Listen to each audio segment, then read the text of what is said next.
Bonjour, bienvenue dans cette nouvelle vidéo. Je m'appelle Gildas Tonocoin et aujourd'hui je vais m'entretenir avec vous sur un sujet très important. Je me suis posé la question pourquoi est-ce que plus de 90% des gens passent à côté de leurs rêves?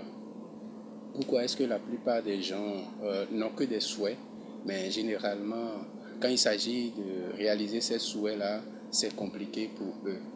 Et on constate que effectivement la majorité des gens qui se disent ambitieux n'arrivent toujours pas à tenir quand il s'agit de passer à l'action pour pouvoir réaliser ce qu'ils désirent vraiment dans leur vie et dans leur carrière. Je pars d'un constat.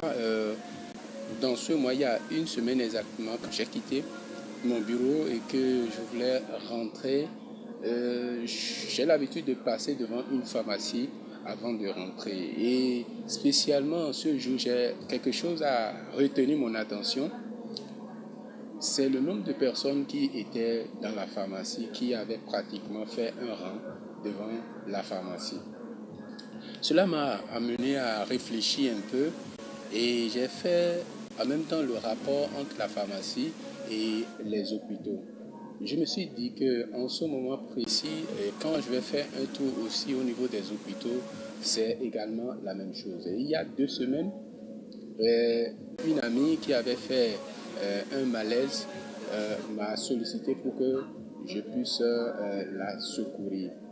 Et en l'amenant effectivement à l'hôpital, j'ai fait le constat que les gens étaient nombreux, les gens souffraient, des gens se tordaient de douleur. Il y en a qui ne savaient plus ce qu'ils disaient. Cela donne matière à réfléchir, n'est-ce pas? Pourquoi est-ce que la plupart d'entre nous, quand même, avons des ambitions, nous sommes animés de bons souhaits, mais nous n'arrivons pas à réaliser ce qui nous est vraiment cher dans la vie. Et je dois commencer par donner mon propre exemple. Déjà, dans les années 2005, où j'ai démarré mes études universitaires, j'étais quelqu'un qui avait beaucoup de négligence dans sa vie. Malgré le succès que j'avais dans mes études, il y avait trop de laisser aller. Et ces laisser aller pouvaient se justifier par exemple par le fait que je passais tout mon temps à me plaindre et j'accusais par exemple ma mère de m'avoir abandonné très tôt, de n'avoir pas pris soin de moi. J'accusais mon père de n'avoir pas pris ses responsabilités de père et de ne m'avoir pas couvert et de m'avoir laissé souffrir tel que ça a été. Et je l'accusais également du fait que quand il s'agit pour moi des études universitaires, il ne m'a pas soutenu comme il devrait.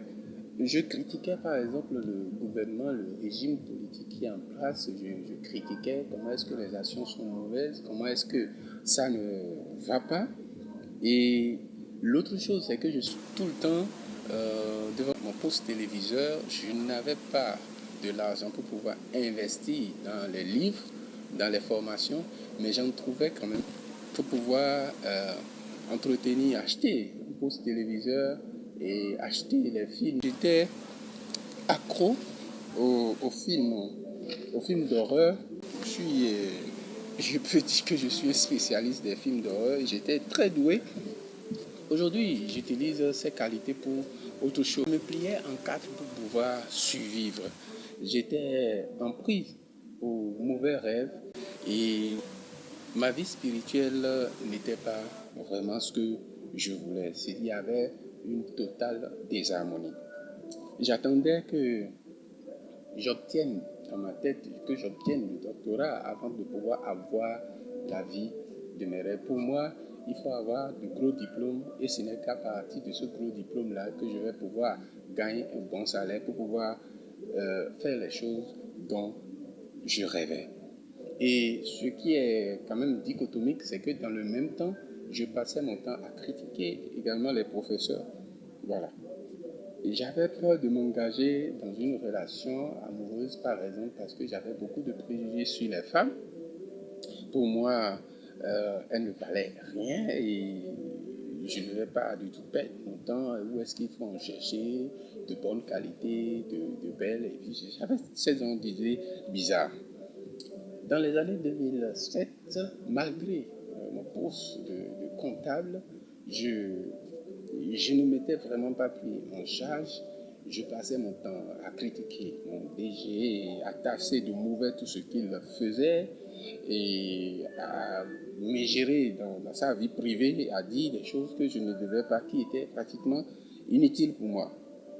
Et à longueur de la journée, je ne faisais que faire des choses qui ne m'aidaient pas vraiment à réaliser mes rêves. Et finalement, je me suis dit que je n'étais pas chanceux, que j'étais un malchanceux.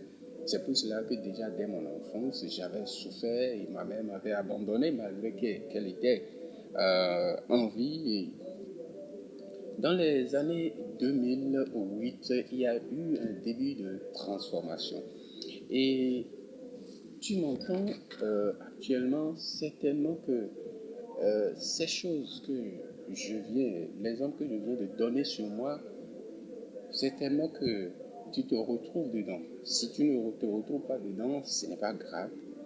Ce n'est pas grave. Mais si les choses que j'ai alliées, j'ai dit juste l'essentiel, si cela te dit, si cela signifie quelque chose pour toi, généralement, quelles sont ces solutions que nous trouvons?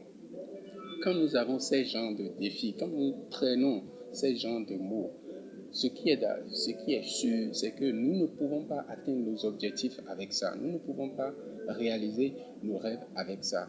Et à la fin, nous nous plaignons et nous accusons encore davantage. C'est une sorte de cercle vicieux qui ne finit jamais. Et qu'est-ce qu'on fait généralement quand on est au bord du gouffre, quand nous prenons ces genres de défauts? On commence par demander, par exemple, des conseils à nos amis. Et ce qui est quand même intéressant de cette histoire, c'est que ces gens d'amis que nous questionnons, auprès de qui nous allons pour pouvoir trouver de l'aide, ces amis aussi n'ont pas pu surmonter leurs défis, leurs challenges. Ils sont dans le même cercle vicieux. Donc, qu'est-ce qui se passe? Les conseils qu'ils nous donnent ne sont pas les conseils généralement appropriés. Ce sont des conseils qui ne font que nous ancrer davantage dans le gouffre, dans le trou dans lequel on était. Il nous arrive par exemple de faire confiance à la télé, les informations qui sont véhiculées à la télé, quand les choses ne vont pas, on se dit voilà, en suivant les informations, nous allons être beaucoup plus aguerris. J'ai un ami entrepreneur qui tout le temps est devant sa télé, surtout quand il s'agit de suivre les informations ces informations choquantes, un incendie qui s'est produit, une catastrophe qui s'est produite dans un pays ou une affaire politique qui s'est éclatée. Il aime ce genre de choses. Et je lui ai demandé, mais pourquoi est-ce que tu fais ça? Et parce que généralement, quand moi je vais chez lui, il allume la télé, soit je prends un livre, soit je demande la permission de revenir. Donc finalement, il a compris, il m'a posé la question. Je lui ai dit, écoutez, cher ami, moi je ne suis plus ces informations parce que ces informations ne m'aident pas à accomplir mes rêves, ne m'aident pas dans la réalisation de mes objectifs actuels. C'est pour cela que j'ai pris la décision. Et qu'est-ce qu'il fait? Il essaie de justifier, de me convaincre ce qu'il ne réussit pas généralement. Et pour ces gens de personnes, on essaie de garder un certain nombre de distances. On a l'habitude de lire par exemple. Et quel genre de lecture on fait en ces moments? Puisqu'on est dans son cercle vicieux, on est dans ce cercle vicieux, dans ce milieu d'amis qui n'ont pas un niveau plus élevé que notre niveau. Il ne s'agit pas de niveau intellectuel, il ne s'agit pas de niveau, entre griffes, financier, en matière de possession. Mais je parle de cette élévation-là du point de vue croissance personnelle et professionnelle. puisque ces amis-là n'ont pas un niveau plus élevé que nous, si on doit prêter par exemple un livre ou si nous-mêmes devons acheter un livre, puisqu'on n'a pas encore ingurgité l'information qu'il faut pour être transformé, on va acheter des livres, on se livre dans la lecture des romans qui ne nous apportent rien. Si on doit aller par exemple sur YouTube, on va écouter des choses, on va suivre des films, suivre des comédies. Ce n'est pas que c'est mauvais de suivre par exemple de la comédie, un film pour vous faire rire. Cela fait aussi partie d'un plan que vous allez mettre en place pour que ces choses-là ne doivent pas prendre plus de temps que cela se doit et vous devez être conscient de ce que vous êtes en train de faire. Généralement, nous faisons aussi appel à la prière, n'est-ce pas? On va prier et on a l'habitude de dire, voilà, Dieu peut tout. Effectivement, Dieu peut tout. Mais le truc, ce qui se passe, c'est que beaucoup de personnes se réfugient derrière cette raison pour ne pas prendre leurs responsabilités. Et c'est comme une solution que nous utilisons dans ces cas, ou bien on va se livrer aux gourous dans ces sectes-là, aux pasteurs, aux imams ou d'autres personnes. Je ne suis pas en train de dire que tous les pasteurs et tous les imams et tous les autres gourous profitent de leurs fidèles. Ce n'est pas ce que je dis. Mais généralement, puisque c'est fidèles, les gens qui sont dans ces sectes n'ont pas pris la responsabilité de leur vie, qu'est-ce qui se passe? Ils consomment tout ce qu'on leur propose comme solution. Et généralement, on aime les solutions magiques, n'est-ce pas? Les solutions qui ne vont pas nous amener à fournir trop d'efforts ou pratiquement pas d'efforts. Et ça aussi, c'est considéré comme une solution. C'est ainsi que la plupart des gens se retrouvent à 50 ans, à 60 ans, à 70 ans, à la fin de leur vie pratiquement. Et qu'est-ce qui se passe? Ce sont les regrets. On regrette et quand on est frustré, quand on se retrouve à la fin de sa vie et qu'on n'apprécie pas cette vie-là qu'on a menée, il n'y a pas plus grand poison que cela.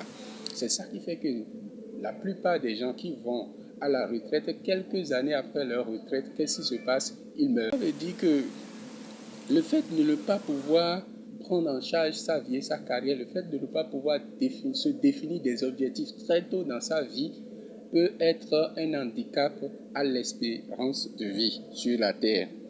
Et il y a d'autres personnes qui se retrouvent à la fin de leur vie en train de dire à leurs enfants, mes chers enfants, si j'ai sacrifié toute ma vie, que je suis comme ça aujourd'hui, c'est à cause de vous. Il ne s'agit pas d'abandonner ses rêves à cause de quelqu'un. La question fondamentale qu'il faut se poser là est si vous aviez choisi en temps de vivre la vie de vos rêves, la vie de vos passions et que finalement vous avez inspiré vos enfants. Qu'est-ce que vous pensez de ça? Il ne s'agit pas de laisser tomber ses rêves. Et si il y avait une bonne manière de faire les choses que ce que toi tu es en train de faire actuellement? Et s'il y avait une manière plus excellente de t'aider à mener la vie de tes rêves? Est-ce que tu serais prêt à sortir de ce cercle-là vicieux dans lequel tu es? Où il y a des gens qui ont quand même pris la décision de la transformation de leur vie, mais qui sont à un niveau où eux-mêmes ils savent qu'ils ne devaient plus être à ce niveau. C'est à toi de voir là où tu en es actuellement. Est-ce que la plupart, ce que tu désires dans la vie, tes objectifs, les voyages que tu veux effectuer, les choses que tu veux acheter, la partie de toi que tu veux offrir à l'humanité, être utile aux autres, est-ce que tu es en train de faire ça ou tu le reportes toujours pour finir par rentrer dans du regret, dans de la frustration, puisque les années passent. On se dit qu'on a tout le temps, mais le temps, quant à lui, n'a pas le temps de nous attendre. Veux-tu que ta retraite soit comme ce que j'ai décrit tout à l'heure, ou veux-tu mener une retraite paisible, une retraite où on voit certaines personnes, après leur retraite, on sent une lumière, on sent une énergie qui les anime et ils se sentent encore plus vivants, ils se sentent encore plus utiles. Quelques-unes de ces personnes-là, auprès de qui je me suis rapprocher pour leur poser la question, mais vous êtes à la retraite, qu'est-ce que vous avez comme objectif, sur quoi est-ce que vous travaillez actuellement? Je me rappelle, il y a moins d'un mois de cela, il m'a dit, Gildas, moi j'ai un projet d'élevage et je travaillais déjà sur ça avant d'aller à la retraite. Et c'est tout mon temps maintenant, c'est ce que je fais. Et mon troupeau se développe, mes animaux se développent et j'en suis très ravi. Actuellement, je suis en train de chercher un financement pour pouvoir booster mes activités. De l'autre côté, je sais exactement la partie de moi que je veux consacrer et aux autres. C'est-à-dire qu'à travers mon église, j'ai consacré une bonne partie de mon temps aux fidèles. Et l'autre chose, là où il y a des défis actuellement, c'est la discipline pour pouvoir gérer efficacement son alimentation et les exercices physiques. Et là, je suis en train de faire le travail qu'il faut avec lui pour pouvoir y arriver. Donc, il y a de ces genres de personnes, n'est-ce pas que lui, il a pu définir quelques objectifs, mais il y a d'autres défis. Donc, c'est à toi de voir. Veux-tu que ton état de santé soit l'état de santé de la plupart des gens vers la fin de leur vie? Il y a beaucoup de cas d'entreprise, il y a beaucoup de jeunes, il y a beaucoup de chefs d'entreprise qui actuellement sont sur les lits de malades. Pourquoi? Parce qu'ils n'ont pas su prendre en charge leur corps. Ils n'ont pas su systématiser les exercices physiques dans leur vie. Ils n'ont pas su systématiser une bonne manière de s'alimenter dans leur vie. Et tout cela s'est retourné contre eux. Ils n'ont pas su comment est-ce qu'on fait pour pouvoir prendre le contrôle sur son esprit, sur ses émotions, pour savoir exactement la réaction à avoir lorsque quelqu'un vous provoque, lorsque quelqu'un vous fait appel pour aller faire les bassesses. Les bassesses, c'est quand vous êtes à un certain niveau et quelqu'un pose un acte pour pouvoir vous amener à un niveau plus bas que ça. Est-ce que tu vois? Donc, tu n'as pas pris le temps de faire, si tu n'as pas pris le temps de faire ce travail, forcément, les situations, les circonstances, des personnes peuvent t'amener vers des choses que tu ne veux pas. Et après, cela a un impact sur ton état de santé et tu commences par subir. Est-ce que c'est ça que tu veux? Tu veux subir ta vie ou tu veux vivre ta vie? Et lorsque il s'agit pour toi aujourd'hui de dépenser, est-ce que tu te fais plaisir? Est-ce que tu dépenses en ayant la paix du cœur ou bien tu te lances dans des calculs multiples? Tu as peur de dépenser? Comment est-ce que cela se passe? Est-ce que c'est la vie que tu comptes véritablement vivre? Je te propose alors dans ce programme de formation un processus simple. Quand tu vas suivre, va pouvoir t'aider à clarifier les objectifs de ta vie et à pouvoir y travailler pour avoir la vie désirée. Tu n'auras pas besoin forcément qu'un coach soit là pour pouvoir t'accompagner à tout moment avant de réussir, un coach ou bien un mentor. Tu sais que c'est bon de se trouver un coach, mais aujourd'hui, pour pouvoir trouver un bon coach, il va te parler de cette condition et l'argent que le budget que tu vas consacrer à un coach, tu ne l'as pas toujours ou tu l'as, mais tu n'as pas le temps pour pouvoir t'y consacrer. Et pour trouver un bon mentor, cela exige du temps. Les bons mentors, généralement, n'ont pas le temps parce qu'ils ont tellement de sollicitations. Je te propose donc ce programme où, à partir déjà d'une heure, toi-même, tu vas commencer par constater de la transformation de ta vie. Déjà, 30 minutes, une heure, tu vas constater de la transformation dans ta vie déjà. Et c'est un programme de formation qui est intitulé « Vie l'excellence intégrale ». Vie l'excellence intégrale. Et c'est la version 1.0 parce que je vais travailler encore à l'améliorer avec le temps. C'est un processus que moi-même j'ai utilisé pour pouvoir créer mes deux entreprises. Une première entreprise en 2000. 2012 et une deuxième entreprise en fin 2017. J'ai utilisé également ce processus pour écrire 6 livres. Je suis actuellement à mon 6e livre. Je lance le 5e livre le 29 septembre prochain et je bosse sur le 6e également. J'ai utilisé ce système-là, ce programme-là, personnellement, pour pouvoir systématiser l'habitude de pratiquer des exercices physiques chaque jour. Il est important que j'avertisse par rapport aux gens qui sont intéressés par ce programme de formation-là. Si tu n'es pas quelqu'un de pragmatique et que tu n'aimes pas passer à l'action, je suis désolé, il faut que tu sois prêt à passer à l'action parce que justement la magie se situe là. Le pouvoir des actions, le pouvoir des résultats, le pouvoir des habitudes. Si tu es quelqu'un qui recherche la solution magique sans effort, alors ce programme de formation n'est pas pour toi parce que ce n'est pas la formule magique où toi-même sans effort tu vas pouvoir te cacher dans une chambre, réciter des choses et réaliser tes rêves, réaliser tes objectifs. Si c'est ainsi que tu penses, ce programme n'est pas pour toi. Et sache que ce programme-là est valable tout simplement pour une semaine. L'offre que je te fais, l'offre est valable pour une semaine. Et au plus tard, le samedi, les prix au niveau de la formation vont pouvoir augmenter. Donc, tu as une semaine si tu es intéressé. Tu n'auras qu'à t'inscrire, tu n'auras qu'à faire ta commande avant les une semaine pour pouvoir bénéficier de la réduction qui est au-delà de 50%.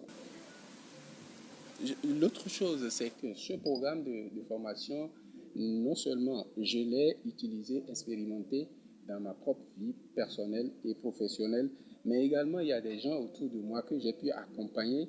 Il y a par exemple 2 de mes neveux que j'ai pu accompagner qui actuellement sont dans le processus. Il y a un qui vient d'avoir son bac et qui a pu réussir brillamment à un concours d'entrée dans une université où il va commencer le métier de ses rêves. Et celui-là qui est en train de me filmer, c'est un neveu également qui, actuellement, je suis en train de l'accompagner aussi à pouvoir réaliser ses rêves grâce à ce programme.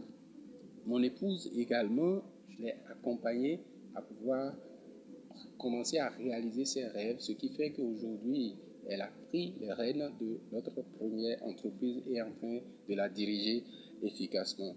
Au niveau des jeunes de 2012 à ce jour, j'ai pu accompagner, j'ai pu former déjà et coacher plus de 5000 jeunes dans l'organisation, dans mon organisation religieuse où je suis le responsable au plan national de ces jeunes-là. Pas plus tard qu'il y a deux semaines de cela, j'ai réuni près de 2000 et nous avons travaillé sur le premier module de ce programme de formation que je vous propose. Alors, c'est un programme de formation qui va totalement vous reprogrammer et sur le plan mental par rapport à vos croyances limitantes et vous amener vers l'action et le suivi de ces actions-là pour pouvoir être moins stressant dans votre vie. Parce que quand vous n'avez pas de résultats, quand vous ne réalisez pas vos rêves, vous menez une vie de stress et de peur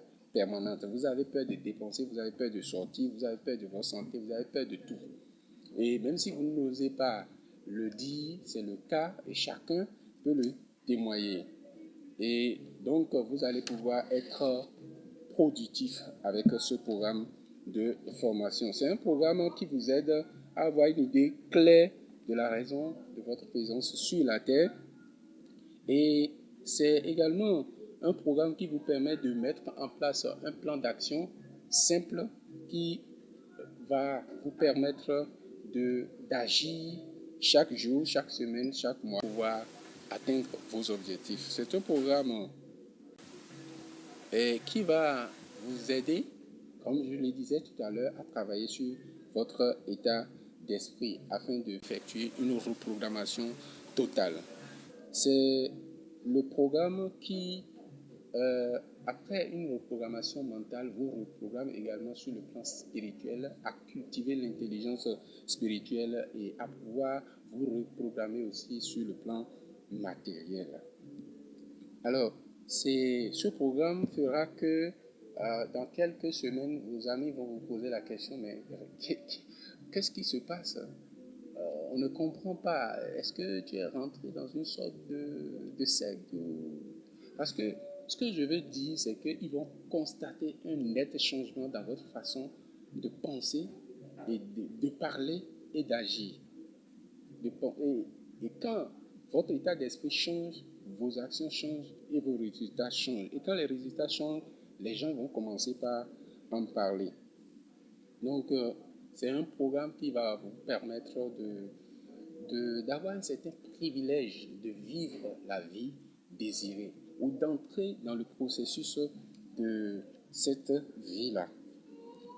À combien il vous faut pour acheter ce programme? En francs CFA, il vous faut les 9 000 francs. C'est un programme dont le coût est 59 000 francs. Vous avez besoin de 59 000 francs pour pouvoir vous payer ce programme-là. Mais c'est à 29 000 francs le délai d'une semaine. Après les une semaine, je vais augmenter les prix. Donc si vous voulez profiter de ce tarif-là de lancement, il faut faire votre commande le plus rapidement dans le délai. Et 29 000 francs, cela doit faire environ 49 euros selon le jour où vous avez fait votre commande. Cela ne vous coûte rien d'essayer le programme. Pour pouvoir commander ce programme de formation-là, je vais vous mettre un lien en bas. Et dès que vous cliquez ce lien, le lien vous amène sur la page de commande. Vous allez vous dire que bon, moi, je suis très jeune pour démarrer le programme. Ce n'est pas un défi. En étant jeune, c'est même une chance pour vous de déployer vos plans pour pouvoir réussir efficacement. J'ai parlé tantôt de mes deux neveux, j'ai parlé des jeunes qui ont de 15 ans à 30 ans que j'accompagne dans ce programme-là.